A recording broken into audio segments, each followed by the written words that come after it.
Welcome to Season 11. We're on Hideout, looking at a team game here.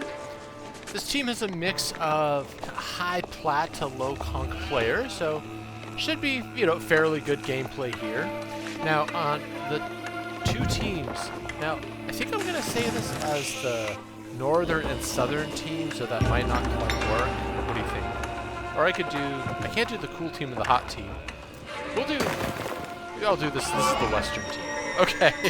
On the western team, we have in blue, the French, in purple, House of Lancaster, and in green, the Mongols setting up nice and cozy next to that gold and the wood line.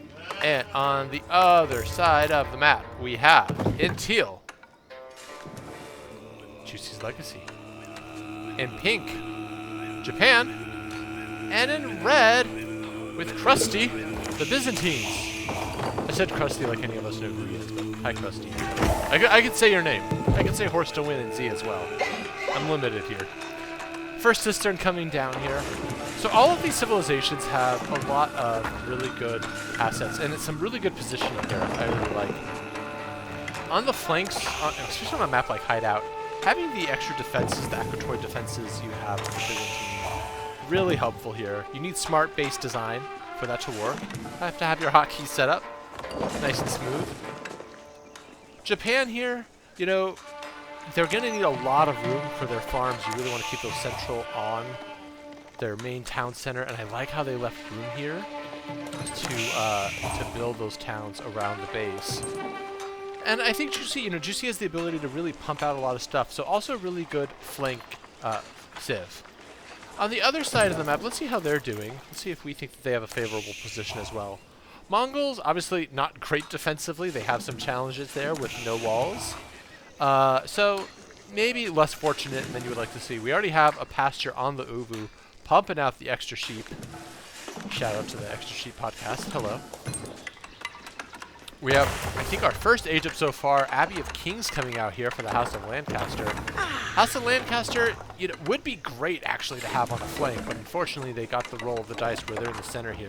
They're going to be able to boom, but their defensive abilities are underutilized here. So I actually like going to Abbey of Kings here. By going into Abbey of Kings, you're going to get the extra units, you're going to get that powerful benefit, you're going to get the healing that your team can use. And the French are also not a defensive masterpiece that School of Cavalry put down, but short raids to try to interrupt the Juicy economy just on the other side of those. So I feel like positionally, the Eastern team has a slightly better layout. They have the civilizations really where they need them to be. I like this. You have the Cistern wood line over to those deer, the sheep, moving over to that side. So being really smart here about where they're putting their resources relative to the cisterns. Making sure things are operating smoothly. Jingang Tower coming out first, which is interesting. Don't see that often. Usually you almost always see the meditation gardens coming out. And you have a couple of good options here. I think you could get all three of these. You could obviously just go for a ton of wood or food. Go for the permanent stone. That's a little exposed up front. The Jingang Tower, looking out, we're going to probably start seeing some production buildings coming down. But if we look at the current resources, they don't have the wood for it, so they're going to get no immediate benefit out of this landmark. So it feels like a bit of a swing and a miss. Feels like you'd rather, as Juicy, have that extra gathering coming early in the game here. Want to move these villagers over, make sure that they're able to accumulate that tax that you get from dropping off at resource buildings rather than the town center. And we already have a Khan coming out. Now, I'm not sure what this cistern is out here for other than defense. This villager's going to have to beat it.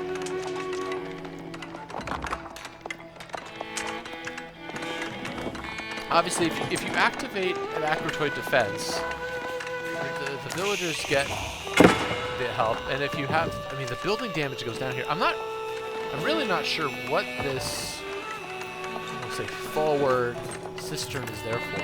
I really wish that. It looks Anyway, let's see what's going on the north of the map. Right on the woodline, interesting off the town center, the Coca Township. Moving back to the north, we already saw Abbey of Kings. We already saw the School of Cavalry. It's not out yet. First one being produced. And for the Mongols, we have deer stones and we have archery. Now, we have to suspect this is going to be Mangudai tied with Khan's hunters. A second range coming out here, so looking for that immediate harassing capacity of the Mongols. So deadly, so frustrating to play against. We did finally see the meditation garden where we kind of suspected it to be. I still kind of regret it not being out here sooner instead of the Jiangyang Tower. We see the first spear coming out, so they built the landmark, they built the barracks for 150 wood. Congratulations, you have one spear. Okay. But still, not the kind of powerful push compared to what you get by starting with meditation gardens. But we'll assume they had a reason for it. Not going to be too critical here. Good sheep collection for the Japanese. Not doing a lot of food collection. Japan has picked up their food tech. Let's see from this perspective. And now, the ranged cavalry is already out. Switching to the perspective of the Mongols, seeing what they can see. Lots of vision here for the Khan. And they're going to be able to pick up at least one goat to be able to pop in. Pairs coming, the French knight coming to join. Coming all the way around the other side of the base. So all those spears of the Yusi legacy being repurposed. Around the corner.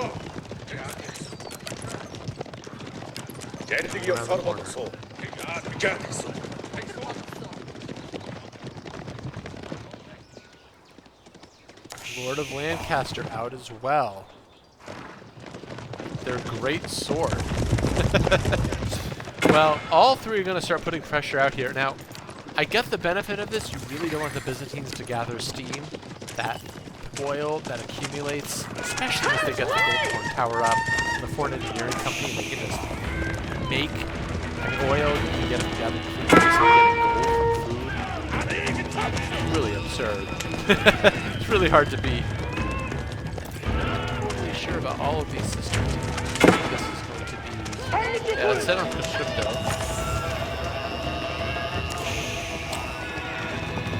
Looking around for something to harass. French knight looking to beat up a Japanese scout. But at this point, we are leaving... Well, yes, you're harassing Byzantine. You haven't made really any damage at this point. Left. Japanese go fast castle that went into the Temple of Equality. A little party foul here. You want to get people on this farm. You're wasting food. Yes, you're collecting food here, but sheep can work through. Can't work through a farm. Get a villager on each of these free farms. You get your denying yourself food in the long term here. Villagers need to come out of hiding. There we go.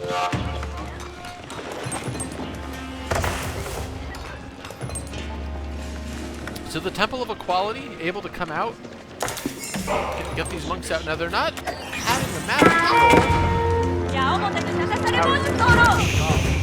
So close. Getting the arrow slits in. They don't have the map control to get out and get relics, so that is a big issue with this. Now a strong, juicy army coming out here. While the French are largely, you know, there's only two knights here. They're out of position here. They're going to go for a ram. They're going to go for a immediately. They're still accumulating the knights. As we do see a couple of knights going down here. Tower being pressured here by House of Lancaster. A single guy here ain't going to cut it. But France is going to get pressured here now. Ram coming down. Only one ram here. I'd like to see maybe one more, but Villagers come out to try to take it out. Jukunu start firing. One villager goes down. A second one almost goes down.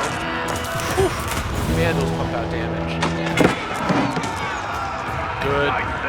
Good micro here coming in. Well, maybe a little conservative. I think that. You're still taking a lot of damage by being run away. Yeah, take out that wall. Can't get around that. So a lot of idle here out of GC. Lots of damage being done here in the back by the Mangudai. So the Mongols coming all the way around, probably distracting from the situation. Here they're going to lose the Ram. So good team play here. Seeing the attack on their ally, the Mongols go around to distract the aggressors of their French teammates. Juicy's legacy here. And now they're going to start pumping away here. Jukunu facing off. Attack speed arrow. Khan goes down. Jukunu are dwindling quickly in their numbers. Villagers hide away. More pressure here. Hoblars are out. Along with the Keshes. Along with the French Knights. Putting a squeeze on the weak defenses, the Byzantines here. Now what they want to do is they want to dive into this base here. They might not be able to see, but all the villagers are just to their north. And take out the cistern will cause some economic damage here. Break through the aqueducts, disconnect the system. But now they're going to find where the pain can be dealt. Lots of villagers out here. The Hoblars are coming through. Hackatory defenses put into play here. The villagers are going to try to get their stabs on. But a big pusher. Doesn't this feel bad when you're in a team game? You get 3 enemies on you. Japan, I want to note, haven't seen a whole lot of them. Some production out, but not a lot. Juicy Legacy is coming around to try to defend, and Japan has to get some troops out here. Onimusha, a good option against the Knights, a good option against the Hobblers. This temple coming out here. So looking to get the Ponzi scheme out. And this is again, remember I talked earlier about how you want to get on those earlier? There's still sheep here if they do that. Now they're moving over to those farms. They're going to exhaust their existing gold. And they need to get more of these monks out. Producing for both buildings. So a little slow here on the Japanese front. I think that can start costing it. And I think it's important to remember there's been no real successful harassing of the Western team. Town center going down here. The 3-on-1 pressure. Really tough to pass here. Really tough here. Krusty. Old friend Krusty.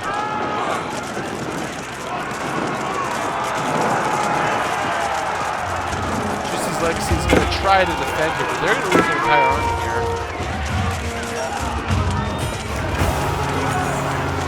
And it's looking pretty dire for the Eastern team here.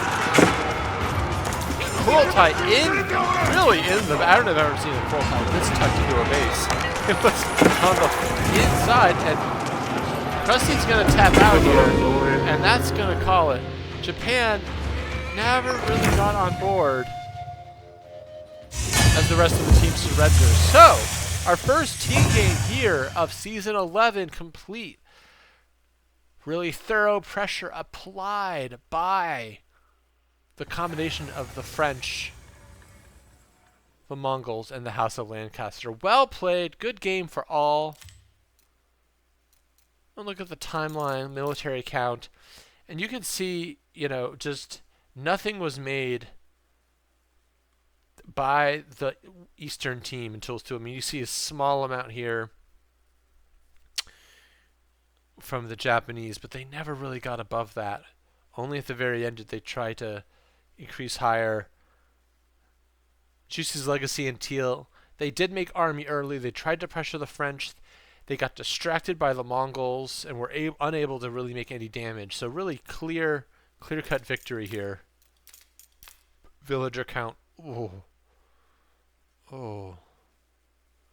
Wow. That really tells the story, doesn't it? Well, thank you for tuning in to Age of Empires 4 and this 3v3 game. Have a good one. Catch you next time.